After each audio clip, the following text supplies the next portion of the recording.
you know now that you didn't know at 18? What do I know now that you didn't know at 18? That I didn't know at 18? Wow. That I control every interaction with every human being that I'm with. That a person isn't just an asshole, or a person isn't crazy, or you know, if I'm aware, I can actually manage any situation with 98% of the people on Earth. There's some lunatics. There's some lunatics that you just can't do nothing with them.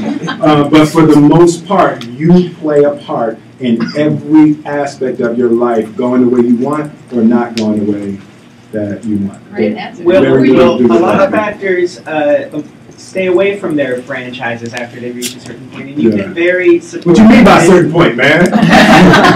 Usually, once you become a really old man, you start making a young man. Like once you get Oscars and serious movies, you've stood by Men in Black, Bad Boys, but you've been willing to revisit Independence Day if it worked out. So, what is it about the franchises that you stick by? You know, the greatest experience I've ever had in a movie theater was Star Wars.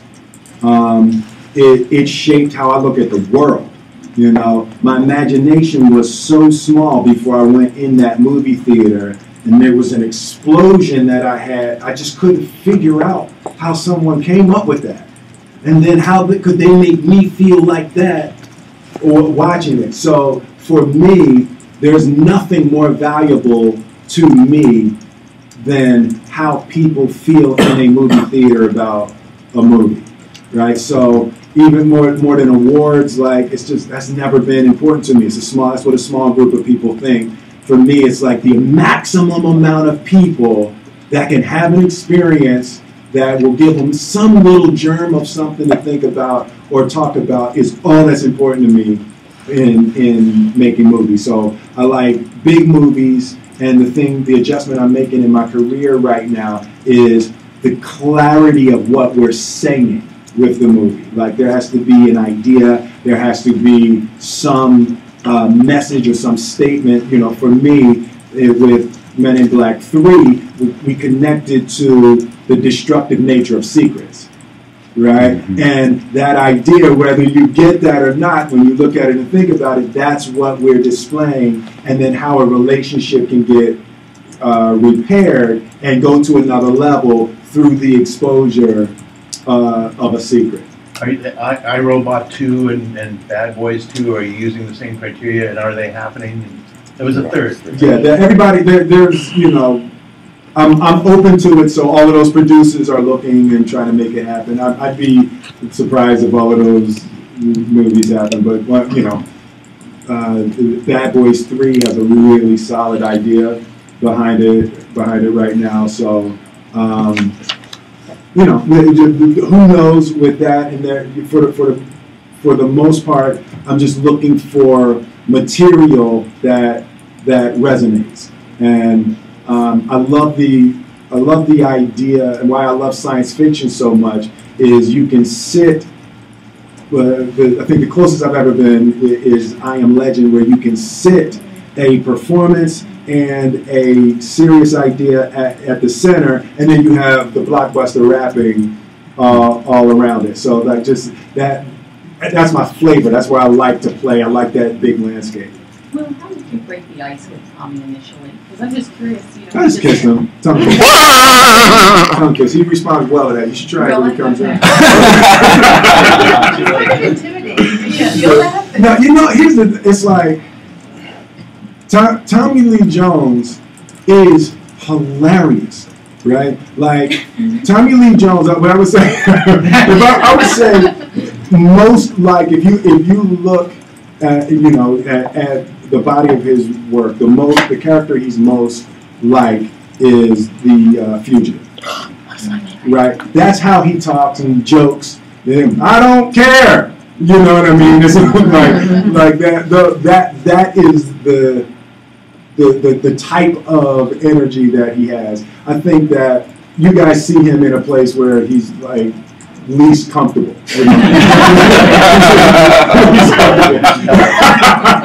You know, but Tommy is hilarious. You know, he's right there in all of the jokes, right there playing around and everything. And Do you ever crack him up? yeah, but it just looks different than when you crack. You know, Tommy, when you hit a really, really big joke where you've scored, Tommy goes, but you know that's a big score for Tommy. That's a belly laugh. You're doing a lot of producing. Well, we missed you on screen. Did you miss? I know. Did you miss the acting for these last when you're doing other things? Yeah, you know, I love, especially I'm producing my kids, you know, and my wife's TV show and all that. So I'm loving doing that. I think that's my most natural space in the business. I would have to say, if I just fell into what was most natural for me, it would be producing or editing. Like that's just, I just love, and that's where I thrive. Yeah, but I mean, for me, it's 3 years off camera, and I just had to get back to work because Jaden, like, he really wants to make movies badly. Just at the dinner table, he got a little bit of a predatory look in his eyes. He is so coming for me. He is so coming. I tell him all the time, son, I'm going to teach you everything that I know, and if you work hard, you can be the second biggest movie star in the world. Well, as you develop Karate Kid 2 as you develop a Karate Kid sequel for him, do you take any inspiration from the first Karate Kid 2, the old rival of the Sato? Yeah, you know, we're looking at that. We're probably, you know, no time in the next couple of years going back to that. He has ideas and things. He's very specific about what he wants to do. You know, in Karate Kid, he's just getting beat up all of the time, and we're working together now, you know, on a movie called After Earth, and it's like post-apocalyptic, and he's crying. He's like, I want to make a comedy. He's like, please let me make something funny. Well, you mentioned filming in Costa Rica for After Earth, and I just feel like there's a really special connection with your Latino audience, whether it's here in the U.S. or Spain or whatever it is. What do you think it's about you that they really connect with? And also, I know that you've learned Spanish, which we really appreciate. So. Un poquito, necesito practicar más. Hablo un poquito, pero no entiendo mucho. Es muy difícil para mí oír las palabras. Oh, amazing. That was sexy, right? That was sexy. What do you think it is that they connect with you? It's a familiarity. I don't know. Yeah, you know what happened probably about 20 years ago when we started the Fresh Prince.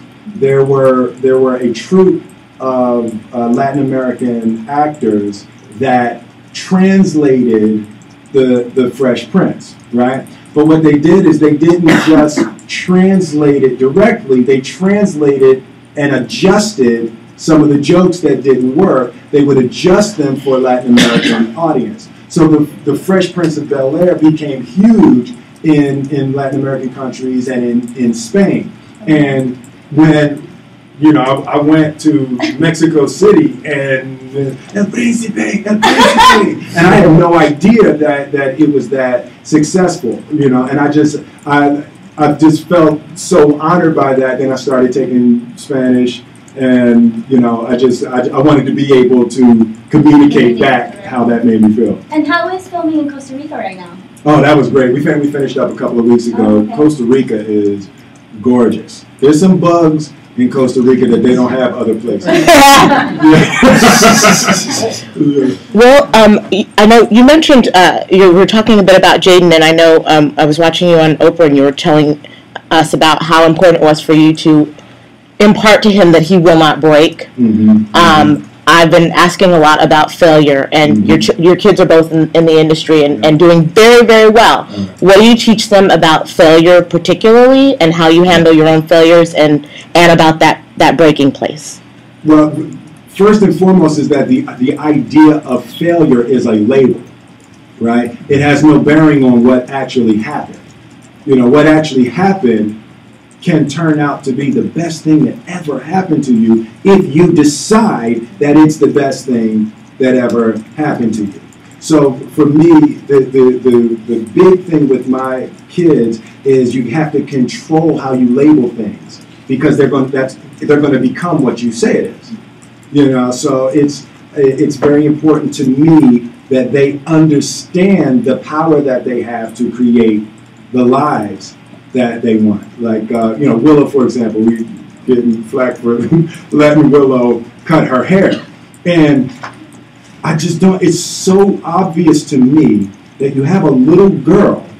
How can you teach her that you're in control of her body, right? If I teach her that I'm in charge of whether or not she can touch her hair, she's going to replace me with some other man when she goes out in the world. She can't cut my hair. You know what I mean? But that's her hair. She has got to have command of her body.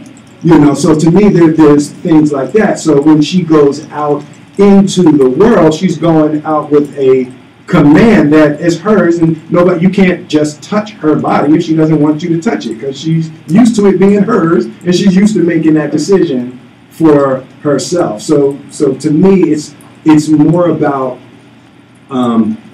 lumping the responsibility on them for their lives. As much weight as they can hold without breaking, as many decisions as they can make without breaking, that's what we try to keep giving them until they can hold the full weight of their lives.